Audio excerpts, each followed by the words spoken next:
শিখ ভাইদের গুরুদুয়ারা যে সম্পত্তি আছে লুট করে লুটে নিতে পারে, আগামী দিনে চার্চের সম্পত্তিরা লুটে নিতে পারে। তাই আমাদেরকে ঐক্যবদ্ধ হতে হবে,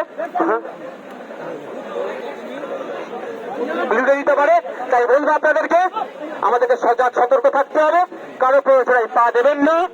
মনে আজকের মিছিল এখানেই আমাদের বাবা সাহেব আম্বেদকরের মূর্তিতে যাওয়ার কথা ছিল, কিন্তু সবই তো বুঝতে পারছেন সাপ হয়ে কামড়াচ্ছে আর ওজা হয়ে ছাড়ছে।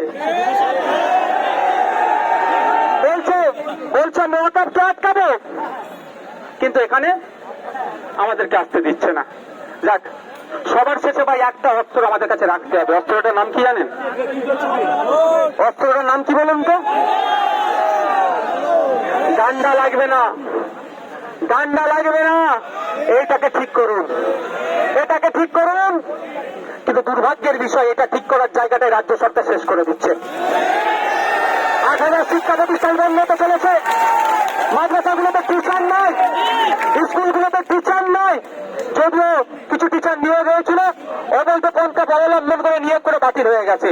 এই শিক্ষক নিয়োগ করতে হবে, যোগ্যদেরকে স্কুলে পৌঁছাতে হবে, জঙ্গলে জঙ্গলে অধিকার ফিরিয়ে দিতে হবে। দলিত আদিবাসী সার্টিফিকেট নেবে না, যে নোংরামি করা হচ্ছে সেগুলো বন্ধ করতে হবে। পরিশেষে আবারও বলছি, রাজ্য পুলিশের ডিজি বলছেন শামশেরগঞ্জ অর্থ এলাকায় শান্তি ফিরে এসেছে। ওয়েল অ্যান্ড গুড, ওনার কথাকে সমর্থন জানিয়ে বলছি, আমরাও চাই শান্তি ফিরে আসুক। কিন্তু তেমন শান্তি ফিরে আসছে তখনই হবে যখন মন্দিরের ঘন্টাটা শামশেরগঞ্জে ঠিকঠাক বাজবে, যখন মসজিদের আজানটা ঠিকঠাক হবে শামশেরগঞ্জে, তখনই জানবো শান্তি ফিরে এসেছে। যখন আমি বলবো শামশেরগঞ্জের এক মুসলিম নানা বলতে পারে রাতের ডুপ্লিকেট ড্রেস পরে এসে অত্যাচার চালিয়েছে বা প্রশাসনের ড্রেস পরে এসে অত্যাচার চালিয়েছি, এটা বলা যখন বন্ধ হবে তখনই জানবো শান্তি ফিরে এসেছে।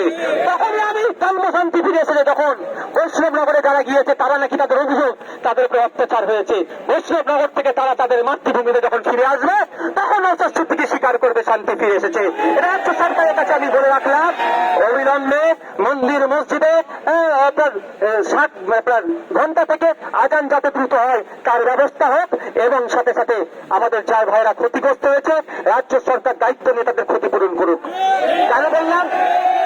কেন বললাম গোয়েন্দা দপ্তর ব্যর্থ হয়েছে। নওশাদ সিদ্দিকী মিছিল করতে যাবে, কোন রাস্তাতে লোক আসবে সব জানতে পেরে গেলেন আপনারা, সে রাস্তায় আটকে দিচ্ছেন। নওশাদ সিদ্দিকীদের নেতা কোথায় আছে?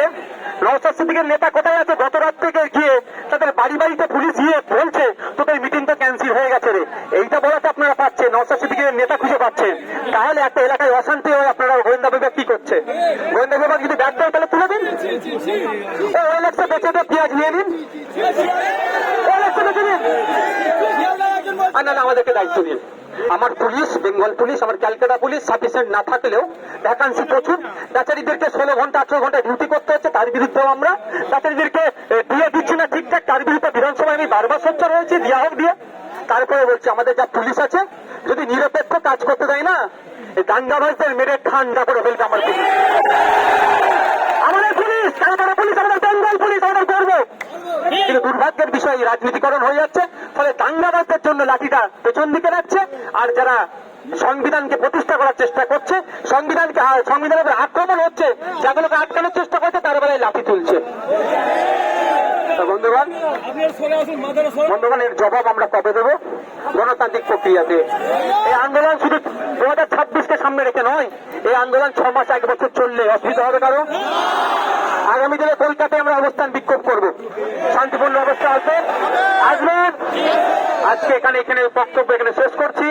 যেমন আপনার শান্তিপূর্ণ ভাবে কারো প্ররোচনায় পা না দিয়ে পুলিশ আক্রমণ করলে আমাদের মাথা ফাটিয়ে দিল, তারপরে আমরা নির্দ্বিধায় পুলিশের মার খেলাম, কিন্তু পুলিশের দিকে আমরা তেড়ে গেলাম না।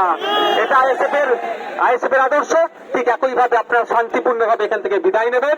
আমি ধন্যবাদ জানাই ক্যালকাটা পুলিশের এখানকার যারা ঊর্ধ্বতন কর্তা ছিল এবং কনস্টেবল থেকে শুরু করে প্রত্যেকটা কর্তাদেরকে, তারা আমাদেরকে যতটা হলেও সহযোগিতা করেছে এই খেলে। আর ওখানে যারা আমাদের উপর আক্রমণ করেছে তাদেরকে ধিক্কার জানাই, তাদের কিন্তু হিসাব গণতান্ত্রিক প্রক্রিয়া আমরা বুঝে নেব।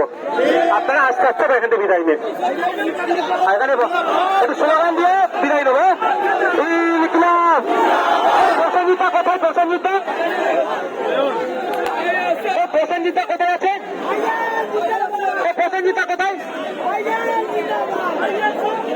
প্রসেনজিৎটা কোথায়?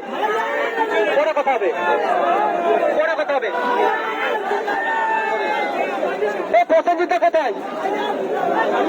হ্যাঁ, প্রসেনজিৎটা বলা হচ্ছে আমাদের পার্টির গাইডলাইনের বাইরে কোনো স্লোগানটা আপনারা দেবেন না। এই প্রসেনজিৎটা কোথায়? প্রসেনজিৎটা কোথায় আছেন? আমাদের অনির্বাণ নেপে আসো, অনির্বাণ নেপে আসো, অনির্বাণ নেপে আসো, তারপরে চলে আসো। আমাদের স্লোগানিং হবে করে আপনি